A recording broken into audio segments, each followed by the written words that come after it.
네, 제가 주보에 오타를 냈는데 창세기 9장 18절에서 29절입니다.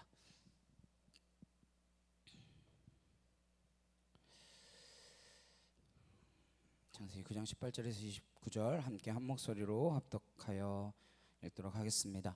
방주에서 나온 노아의 아들들은 셈과 함과 야벳이며 함은 가나안의 아버지라. 노아의 이 세 아들로부터 사람들이 온 땅에 퍼지니라. 노아가 농사를 시작하여 포도나무를 심었더니 포도주를 마시고 취하여 그 장막 안에서 벌거벗은지라. 가나안의 아버지 함이 그의 아버지의 하체를 보고 밖으로 나가서 그의 두 형제에게 알림해 셈과 야벳이 옷을 가져다가 자기들의 어깨에 메고 뒷걸음쳐 들어가서 그들의 아버지의 하체를 덮었으며 그들의 얼굴을 돌이키고 그들의 아버지의 하체를 보지 아니하였더라. 노아가 술이 깨어 그의 작은 아들이 자기에게 행한 일을 알고 이에 이르되 가나안은 저주를 받아 그의 형제의 종들의 종이 되기를 원하노라 하고 또 이르되 셈의 하나님 여호와를 찬송하리로다. 가나안은 셈의 종이 되고 하나님이 야벳을 창대하게 하사 셈의 장막에 거하게 하시고 가나안은 그의 종이 되게 하시기를 원하노라 하였더라. 홍수에 노아가 350년을 살았고 그의 나이가 950세가 되어 죽었더라. 아멘. 셈의 장막, 셈의 장막이라는 제목으로 함께 말씀 나누도록 하겠습니다. 오늘은 노아 이야기를 마치도록 하겠습니다. 네, 그동안 노아 굉장히 오랜 시간 굉장히 노아 부분에 오랫동안 머물러 있었죠. 오늘은 그 이야기를 매듭짓도록 하겠습니다. 오늘의 이야기는 그렇습니다. 우리가 많이 들어봤던 이야기죠. 노아가 술에 먹고 취해서 벌거벗은 채 자고 있었던 것 같습니다. 그걸 함이라고 하는 아들이 보게 됩니다. 그리고 나가서 형제들에게 그 사실을 알리죠. 그것 때문에 그는 저주의 아이콘이 됩니다. 함, 해를 입었다, 이런 식으로 막 해석하기도 하고요. 자자손손이 저주를 받게 되는 엄청난 사건이 오늘 본문에 나오고 있습니다. 사실 우선 내용을 살펴보면 여러분 어떠신지 모르겠지만 제 상식으로는 선뜻 받아들이기 어려운 부분들이 많이 있습니다. 객관적으로 함과 노아를 놓고 보면 실수는 누가 큰 것처럼 보이시나요? 저만 그렇게 생각하나요? 노아가 더 큰 것처럼 보이지 않습니까? 함은 그냥 본 것뿐입니다. 네. 그리고 나가서 이야기한 것뿐이에요.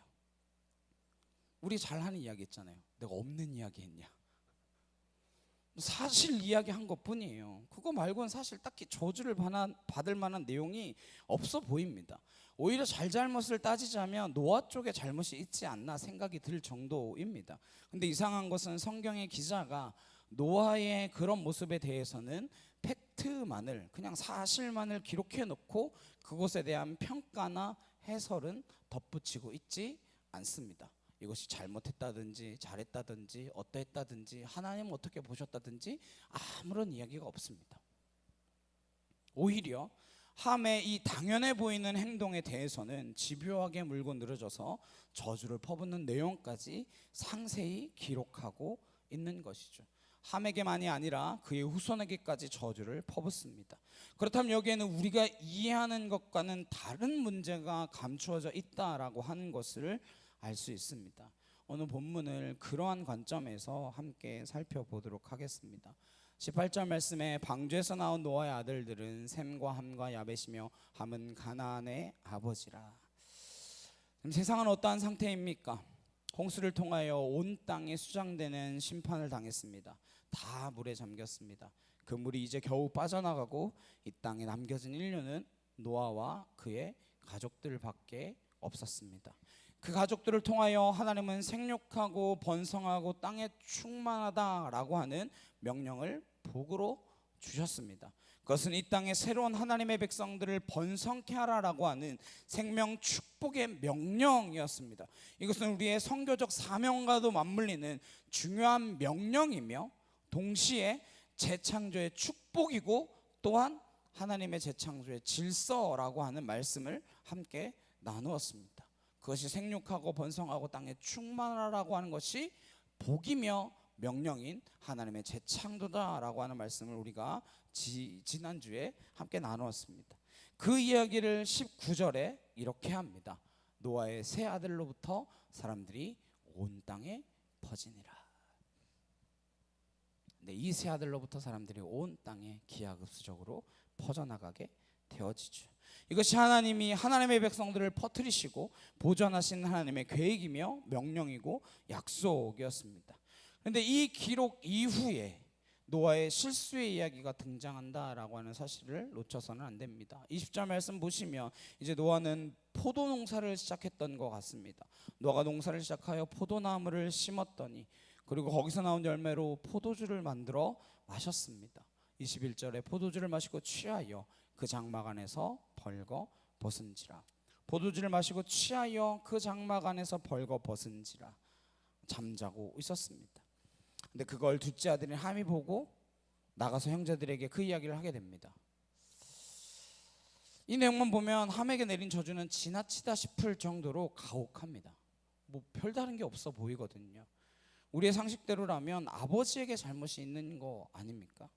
함이 도대체 무슨 잘못을 한 것인지 제 입장에서는 잘 모르겠습니다. 그래서 어떤 신학자는 이것을 죄기용법이라고 하는 방법으로 해석하더라고요. 원래 죄기용법은 주어와 같은 목적어를 사용해서 강조를 위하여 제기대명사를 사용하는 게 죄기용법이거든요. 그러니까 영어에 I did it myself 이러면 그래 내가 직접 그거 했어 이렇게 말하기 위해서 강조하려고 그런 식으로 쓰는 게 죄기용법인데, 여기서 죄기용법은 뭐라고 이야기하냐면 다른 두 형제의 행동을 살펴보므로 그 두 형제의 행동과 함의 행동의 차이점이 무엇인지를 보고 함이 잘못한 게 무엇인지를 살펴보는 것이다 라고 이야기합니다. 그래서 다른 두 형제의 행동인 23절을 먼저 보시면 이렇게 기록하고 있습니다. 셈과 야벳이 옷을 가져다가 자기들의 어깨에 메고 뒷걸음쳐 들어가서 그들의 아버지의 하체를 덮었으며 그들의 얼굴을 돌이키고 그들의 아버지의 하체를 보지 아니하였더라. 얼마나 안 보려고 했냐면 옷을 뒤로 메고 뒷걸음질 쳐서 들어가가지고 그 옷으로 아버지의 하체를 덮을 정도로 보지 않았다라고 하는 데에 초점이 있습니다. 함은 어떻게 했느냐? 보고 그랬습니다. 함의 행동입니다. 22절에 가나안의 아버지 함이 그 아버지의 하체를 보고 밖으로 나가서 그의 두 형제에게 알림해. 함이 저주의 아이콘이 되었던 행동이 무엇이었는가 하면 함은 어떻게 했어요? 아버지의 하체를 보았고 두 형제는 어떻게 해서든지 보지 않으려고 했습니다. 보고 보지 않았고에 초점이 있습니다. 사실 인류의 죄의 타락은 무엇으로부터 온 것인가요? 봄으로부터 왔습니다. 어디죠? 창세기 3장 6절입니다. 함께 읽도록 하겠습니다. 시작. 여자가 그 나무를 본즉 먹음직도 하고 보암직도 하고 지혜롭게 할 만큼 탐스럽기도 한 나무인지라. 여자가 그 열매를 따먹고 자기와 함께 있는 남편에게도 주매 그도 먹은지라. 이 말씀은 인류 역사에 있어서 아주 중요한 말씀이 됩니다. 아담과 하와가 사탄의 유혹에 넘어지는 시발점이 되는 구절입니다. 그 유혹이 어디로부터 들어옵니까? 여자가 그 나무를 본즉 먹음직도 하고 보암직도 하고 지혜롭게 할 만큼 탐스럽기도 하여 하나님이 지정해 놓으신 그 경계선을 넘어갑니다. 하나님이 정해놓으신 그 경계선을 넘어가요. 그래서 그 여파가 아담에게까지 끼치게 하여 온 인류가 무너지고 온 인류뿐만이 아니라 온 우주의 질서가 파괴되어지며 신락원을 하게 됩니다. 에덴으로부터 쫓겨나게 되어지죠. 인류의 멀고 먼 여정은 다시금 이 에덴의 회복을 향한 여정이 되어집니다. 그 회복이 계시록에서 어린 양의 혼인잔치로 완성됩니다. 창세기에 이 혼인은 망가지고 말았습니다. 그러나 마지막 계시록에는 어린 양과 그리스도의 몸된 교회와의 온전한 연합으로 인하여 무너진 에덴이 회복되게 되어집니다. 하나님은 인류의 경계선을 지정해 주셨습니다. 여긴 넘어가지 말아라. 그것이 선악을 알게 하는 나무의 과실이었죠. 근데 그 무너진 죄가 무엇으로부터 들어옵니까? 봄으로부터 들어왔습니다. 근데 모든 인류의 새로운 시작을 알리는 이 시점에 함이 뭐 했어요? 보았습니다. 벌거벗은 아버지의 하체를 보았습니다. 뭐 어떤 신학자들은 이 보다라고 하는 라라는 해석이 다른 성경에서는 또 성적인 타락을 뜻하기도 하거든요. 그래서 뭐 근친상간이나 뭐 이렇게 이야기하기도 하고 해석하기도 하는데 제가 여러 주석과 뭐 다 찾아봤는데 그렇게 해석하기에는 조금 많은 오류가 있어서 그건 아닌 것 같고요. 벌거벗은 아버지 하체를 보았다. 무슨 이야기일까 곰곰이 생각해봤어요. 원래 인류는 벌거벗었습니다. 근데 부끄러웠나요? 부끄럽지 않았나요? 부끄럽지 않았습니다. 그게 자연스러운 거였어요. 봤더니 나였습니다. 그래서 내 뼈 중에 뼈요 내 살 중에 살이라 그렇게 고백하였습니다. 그런데 첫째가 들어오기 전에는 인류에게 부끄러움이 없었는데 수치를 감싸주고 드러내지 않고 부끄러워하지 않는 것이 가족의 관계이며 인간의 관계였는데 그것을 보고 죄가 들어온 뒤에 어떻게 합니까? 부끄러워하여 가리게 됩니다. 그런데 지금 함은 그 벌거벗은 것을 보고 뭐 했다는 거예요? 부끄러워하고 수치를 드러냈다라고 하는 것입니다.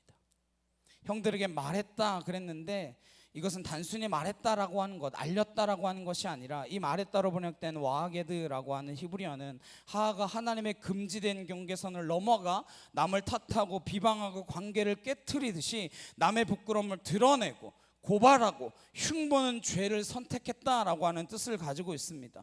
그런데 두 형제는 이것을 거절합니다. 왜요? 그것은 하나님이 정하신 창조의 원리와 방법이 아니기 때문입니다. 그래서 어떻게 합니까? 보지 않고 뒤로 들어가서 그 수치를 가려줍니다. 뭘 지키는 거예요? 수치를 가려주고 부끄러움을 가려주는 가정을 지키는 것이죠. 관계를 지키는 것입니다. 부끄러워하지 않는 것이죠. 이 두 형제의 행동 가운데에 죄기원법 해석을 통하여 함이 무슨 잘못을 저지른 것인가를 알 수 있는 것입니다. 하나님은 인류의 깨어진 관계, 무너진 창조의 질서, 그 속에서 다시 회복할 수 없음을 인하여 고민하고 또 고민하시다가 어쩔 수 없이 이들을 멸하기로 작정하시고 홍수의 심판을 하셨습니다. 한탄하사 그러셨어요. 그리고는 그럼에도 너무나 안타까우셔서 다시 물로 심판하지 않겠다 약속하시며 생육하고 번성하고 땅에 충만할 것을 명령하시며 내가 내 언약을 세우겠다. 그러면 뭐라 말씀하십니까? 내가 기억하겠다. 그렇게 말씀하시며 복 주겠다라고 약속하셨습니다. 무엇이라고 했어요? 재창조의 약속이었어요. 그런데 함은 다시금 또 무엇을 드러내는 거예요? 8장 20일에 나온 것과 같은 이는 사람의 마음에 계획하는 바가 어려서부터 악함이니라. 그것을 또 드러내고 있는 것이죠. 부끄러워하지 않는 관계인 그 가족의 관계를 또 깨고 수치를 드러내며 고발하고 남을 탓하고 죄를 선택하는 그 경계선을 넘어가기로 작정한 것입니다. 그것이 함에 범한 죄인 것이죠. 그 결과 어떻게 되느냐? 24절 25절에 노아가 술이 깨어 그의 작은 아들이 자기에게 행한 일을 알고 이르되 가나안은 저주를 받아 그의 형제 종들의 종이 되기를 원하노라 하고. 여기가 좀 어렵죠. 뭐 실수는 노아가 했고 죄는 또 누가 졌어요? 함이 지었어요. 근데 또 저주는 또 누가 받아요? 가나안이 받아요. 뭐 죄는 유전되는 겁니까? 뭐 한동안 가게에 흐르는 저주를 끊어라 뭐 그런 이상한 책들이 유행을 했었는데 이런 내용들을 잘못 해석하기 때문에 그런 오류 가득한 책들이 돌아다니는 것이죠. 죄는 유전되지 않습니다. 한동안 뭐 그런 이야기들을 많이 했는데 죄는 유전되지 않습니다. 신명기 24장 16절에 아버지는 그 자식들로 말미암아 죽임을 당하지 않을 것이요 자식들은 그 아버지로 말미암아 죽임을 당하지 않을 것이니 각 사람은 누구 죄로? 자기 죄로 말미암아 죽임을 당할 것이니라. 예레미야 31장 30절에도 신포도를 먹는 자마다 그 예의가 신 것 같이 누구나 자기의 죄악으로 말미암아 죽으리라. 열왕기하 뭐 역대하 계속해서 누구의 죄로? 자기의 죄로 죽을 것이다라고 이야기합니다. 그러니까 내 죄 때문에 내 자녀가 죽는 일은 결코 없습니다. 내 자녀의 죄 때문에 내가 죽는 일도 결코 없습니다. 하나님하고 우리하고는 1대1의 관계니까요. 그 성경 곳곳에 자기의 죄로 인하여 심판을 받을 것이다 라고 말씀하고 있습니다. 근데 오늘 이런 말씀 가지고 가게에 흐르는 저주를 끊어라, 뭐 이런 이야기들을 종종 하고 했는데, 네, 성경 전반적으로 볼 때는 절대 자기의 죄악으로 인하여만 죽지 뭐 부모님의 죄로 인해서 죽는 일은 결코 없습니다. 그러면 오늘 이 본문이 말하고자 하는 바는 무엇일까? 함이 하나님 앞에 죄를 범했는데 왜 가나안이 저주를 받아야 하냐? 가나안은 이제 함의 아들인데, 창세기 첫 시간에 우리가 함께 나누었는데, 창세기는 모세오경의 하나입니다. 모세오경은 누구를 위해서, 어느 시대에 누구에 의하여 쓰여진 책입니까? 창세 때, 천지가 창조될 때 하나님이 쓴 책입니까? 아니잖아요. 누가? 모세가 출애굽해서 광야에서 가나안 땅에 들어가기 전에 이 애굽에서부터 우리를 인도하여 낸 이 하나님은 어떤 하나님이신가? 우리를 이 10가지 재앙으로부터 지켜내시고 이곳에서부터 이끌어내셔서 저 약속의 땅인 가나안으로 인도하여 들이실 그 하나님은 어떤 하나님이신가에 대하여, 그리고 그 하나님을 어떻게 섬겨야 하는지에 대하여 가르치기 위하여 하나님으로부터 말씀을 받아 적은 책이 모세오경입니다. 이미 가나안이라고 하는 땅은 진공 상태가 아닙니다. 가나안에 누가 살고 있어요? 가나안에 7족속이 살고 있습니다. 텅 빈 땅에 이스라엘 민족들이 들어가는 게 아니에요. 거기에는 오랜 시간 동안 축적되어진 가나안의 문화가 자리 잡고 있습니다. 게다가 그 문화의 가장 핵심적인 가치는 우상 숭배를 빌미로 한 근친상간과 동성애가 활개치고 있는 성적인 타락입니다. 아무런 죄의식 없이 가나안 문화라고 하는 이름으로, 풍요를 빈다라고 하는 그 종교라고 하는 이름으로 더 씌워진 가나안 땅에 횡행하고 있는 죄악된 음란이 가득히 벌어지고 있는 곳이 가나안이었습니다. 이제 이스라엘 민족은 그곳을 향하여 들어가야 합니다. 아무도 없는 곳이 아니에요. 그래서 하나님 무엇을 염려하십니까? 이스라엘 백성들이 그곳에 들어가서 그 가나안의 문화를 답습하고 따라할까 봐 염려하며 걱정하셨습니다. 답습하고 따라하는 게 유전인가요? 아니면 문화와 가치관의 싸움인가요?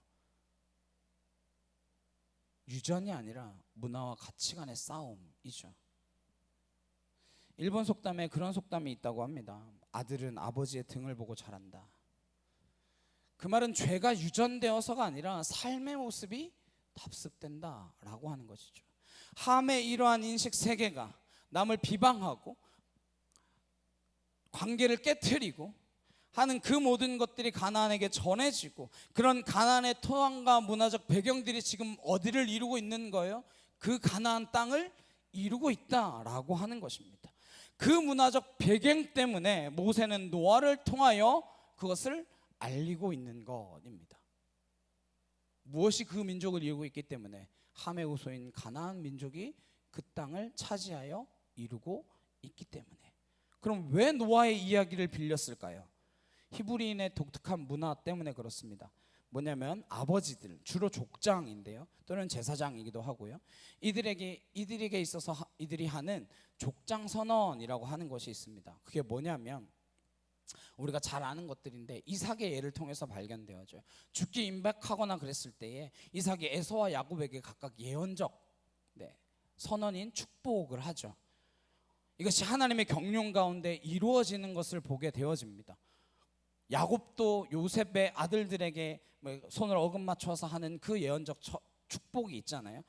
이삭은 또 야곱이 에서에게 하려고 했던 그 축복을 빼앗아서 하는 그 선언들 있잖아요. 그것이 족장 선언이라고 하는데 히브리인들에게 있는 독특한 문화입니다. 노아의 선언도, 오늘 이 노아의 선언도 족장 선언의 카테고리에서 이해해야 합니다.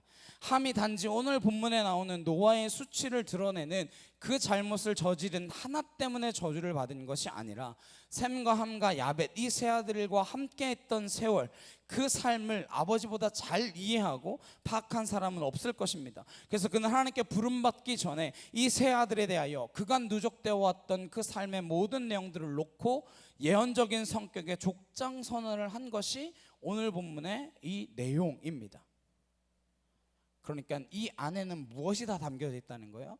함의 삶이 담겨져서 한 족장 선언이라고 하는 것입니다. 히브리 속담에 지푸라기 무게 하나로도 낙타의 등뼈를 부러뜨릴 수 있다라고 하는 말이 있습니다. 무슨 말일까요? 지푸라기 하나로 낙타의 등뼈를 부러뜨릴 수 있다. 뭔 말일까요? 낙타가 아주 찌는 태양, 더위 속에 장렬한 태양 아래 사막의 길을 갑니다. 등에 짐을 더 이상 질 수 없을 정도로 짐을 지고 가요. 뭐 우리 흔히 하는 말로, 속된 말로 이빠이인데 아주 그냥 가득 실은 거죠. 더 이상 실을 수가 없어요. 그때 만약 누가 지푸라기 하나만 얹어도 낙타의 등뼈는 부러질 수 있다라고 하는 말이래요. 네. 지푸라기 그거 얼마 안 되잖아요, 무게. 그 지푸라기가 낙타의 등뼈를 부러뜨린 건 아니죠. 그냥 그것이 하나의 촉매자가 되었을 뿐이지 이미 낙타의 등에는 그 낙타의 등뼈를 부러뜨릴 만한 무게가 얹어져 있었습니다. 그게 함이 받은 저주의 내용입니다. 단순히 이 사건의 무게도 중요하지만 함의 일생은 하나님과 대척점에 서서 늘 반역하는 인생을 살아오다가 하나님의 창조의 질서를 깨트리고 하는, 관계를 깨트리고자 하는 그 모든 일들을 계속해 오다가 이 사건이 결국 절정을 이룬 거인 거죠. 요즘 전 세계에서 벌어지고 있는 이 현실이 어느 날 갑자기 된 것이 아니잖아요. 오랜 시간 축적되어져서 터진 것입니다. 21세기 들어오면서 인류는 좀 그럴듯해진 줄 알았습니다. 인간이 사람다워 보였죠. 1차, 2차 세계대전을 통해서 이렇게 살아서는 안 되겠다, 이렇게 야만인처럼 서로 빼앗고 뺏기며 그렇게 전쟁을 벌이고 사는 건 안 되겠지. 그래서 깨닫고 좀 잘 사는 것 같았습니다. 함께 더불어 잘 살아보자, 나만 생각하지 말고 세계가 함께 더불어 잘 사는 그 사회를 만들어 보자. 그래서 세계 연합도 만들고 유럽 연합도 만들고 그러면서 함께 공동체로 그렇게 살아보자고 발버둥 치지 않았습니까? 우리 국가만을 넘어서 우리라고 하는 이 전 인류가 함께 잘 살아보는 세상을 추구하며 살아가 보자라고 하지 않았습니까? 우리만 잘 먹고 잘 살지 말자, 그렇게 이야기하는 것 같아 보였습니다. 천만의 말씀이죠. 자기 나라가 살기 조금 힘들어지니까 어떻게 하고 있습니까? 처처에서 전쟁과 기근의 소식들이 들려오는 것이, 21세기에 전쟁을 벌인다고? 성경의 예언입니다. 처처의 전쟁과 기근의 소식이 끊이지 않을 것이다. 왜요? 인간은 마음에 계약하는 바가 어려서부터 악함이라. 그게 다시 드러나는 것뿐입니다. 실제로 이루어지고 있는 것이죠. 이 가나안의 저주는 함의 죄가 유전되어서가 아니고 모세가 이 글을 쓰고 있는 시대적 맥락을 이해해야 합니다. 곧 가나안에 들어갈 하나님의 백성들에게 경계하게 하기 위하여 노아의 족장 선언을 인용하고 있는 것입니다. 그래서 가나안은 약속의 땅이긴 하지만 천국의 모형은 아닙니다. 잘 생각하셔야 돼요. 우린 가나안 땅 가면 약속의 땅, 그래서 천국이라고 생각하는데 만약 가나안이 천국의 모형이라면 거기에 전쟁이 없어야죠. 근데 들어가자마자 뭐합니까? 전쟁이에요. 그 전쟁의 선봉에 누가 서 있습니까? 여호수아가 서죠. 여호수아, 호세아, 예수 다 같은 말이죠. 가나안은 그런 것입니다. 오늘날 이 세속의 문화, 함은 누구입니까? 그 가나안의 문화가 뿌리가 된, 죄악된, 죄인된 인식세계, 그 가치관을 이야기합니다. 우리는 이 가나안 문화라고 하는 세상 속으로 매일 들어가 전쟁을 하지 않습니까? 매일매일 피를 철철 흘리며 싸우고 계시지 않습니까? 그런 의미에서 저는 여러분들이 참 대단하다라고 생각합니다. 저는 매일매일 피를 철철 흘리며 싸우는 것이 예배하는 곳입니다. 그래서 그냥 예배만 드리면 되고 말씀만 보면 되고 기도만 하면 됩니다. 그거 말고는 할 게 없어요. 그런데 여러분은 삶의 현장에서 이 가나안의 문화와 매일매일 신음하며 싸워야만 하지 않습니까? 얼마나 힘들어요. 무너질 때가 얼마나 많이 있습니까? 이사야의 글을 보면 하나님 우리를 왜 창조했다라고 말씀하십니까? 여러 가지 이유가 있지만 딱 딱 한 가지만 이야기하라 그러면 왜 창조하셨느냐? 예배하도록 하기 위해서입니다. 이사야 43장 21절에 이 백성은 내가 나를 위하여 지었나니 나를 찬송하게 하려 함이라. 찬송하는 게 뭐예요? 하나님을 높이는 것이죠. 하나님께 예배하는 것입니다. 우리는 하나님을 위해 지어졌는데 뭐 하기 위해서요? 찬양하기 위해서, 예배하기 위해서 지어졌습니다. 선교는 무엇이냐? 예배하는 자가 없는 그 땅에, 예배가 없는 그 어둠의 세계에 예배자를 일으키고 예배자를 찾기 위한 것이 선교라고 하는 하나님의 방법이죠. 선교 자체가 목적이 아니라 선교는 그 땅 끝에, 어둠의 땅에 예배하는 자가 없는 그곳에 예배자를 찾으시고 예배를 일으키기 위하여 선교라고 하는 방식을 교회에게 맡기신 것입니다. 그러면 우리는 우리의 삶의 터전인 그 가나안 땅에서 무엇 해야 합니까? 예배라고 하는 방식을 통해 선교해야죠. 그렇다고 뭐 여러분의 직장에서 찬양하면서 예배하고 말씀을 틀어놓고 그러라는 말씀이 아니잖아요. 계속 말씀을 나누고 있지 않습니까? 우리의 삶을 통하여 드러나는 것이 그의 죽으심, 그의 예배, 그게 예배예요. 그의 죽으심이 나타나는 것, 그것이 우리에게 맡겨진 사명인 줄로 믿습니다. 가나안의 문화에 물드는 것이 아니라 삶의 예배를 통하여 가나안의 문화를 이겨내야 하는 것이죠. 그 어둠을 몰아내야 하는 것입니다. 힘들죠. 네. 어렵죠. 안 되는 건 압니다. 그래서 뭐라고 하시냐? 26절 27절에 하나님 이렇게 말씀하십니다. 또 이르되 셈의 하나님 여호와를 찬송하리로다. 가나안은 셈의 종이 되고 하나님이 야벳을 창대하게 하사 셈의 장막에 거하게 하시고 가나안은 그의 종이 되게 하시기를 원하노라 하였더라. 25절에는 가나안이 형제들의 종이 되기를 원한다 그랬는데 26절에는 구체적으로 누구의 종이 된대요? 셈의 종이 된대요. 그리고 27절에는 또 셈이 나오고 야벳이 나옵니다. 근데 뭐 함까지는 이해가 돼요. 그럼 야벳은 또 야벳이 장막에 거하면 되는 거 아닙니까? 왜 야벳은 누구로부터 누구의 장막에 거하래요? 셈의 장막에 거하도록 되어 있어요. 왜 자기의 장막에 거하지 않고 셈의 장막에 거할까요? 야벳은 뭐 집이 없습니까? 그런 개념이 아니라 11장 10절에 보시면 셈의 족보는 이러합니다 이러면서 쭉 나가다가 26절에 데라는 70세에 아브라함과 나홀과 하란을 낳았더라 이래요. 셈의 족보에서 누가 태어납니까? 우리가 잘 아는 아브라함이 태어납니다. 그럼 아브라함이 100세 되던 해 누가 나와요? 이삭을 낳습니다. 그리스도는 누구를 통하여 오도록 예언되어 있습니까? 이삭을 통하여 오도록 예언되어 있습니다. 셈의 장막은 그리스도의 우산을 이야기하는 것입니다. 결국 인류는 셈의 장막 아래에 진정한 평화와 안녕과 구원이 완성되어지도록 하나님이 이 창세기의 노아의 선언 속에 종말을, 역사의 끝을 미리 보이시고 감추어 놓으신 사건이 셈의 장막입니다. 그러면 함이었던 우리 같은 자들, 죄악된 우리들은 어떻게 구원을 받습니까? 물론 표면적으로는 우리가 그리스도의 은혜로 말미암아 구원받습니다. 근데 오늘 기술된 이 성경의 문법적 표현대로라면 그리스도께 정복당함으로, 가나안은 이스라엘에게 정복당함으로 회복되어지는 것입니다. 정복당하는 게 꼭 나쁜 것만은 아니에요. 그러니까 무슨 이야기냐? 가나안은 종이 될 것이라 그랬잖아요. 셈의 종이 된다 그랬잖아요. 종이 되는 게 나쁜 게 아니라는 거예요. 왜? 가나안 땅이 정복되어지고 가나안의 남은 자들이 어떻게 되어집니까? 어디에 포함되어져요? 이스라엘의 한 무리로 포함되어집니다. 셈의 장막에 거하게 되는 것이죠. 누가요? 셈의 종이 되는 가나안의 그 무리가요. 무슨 이야기냐?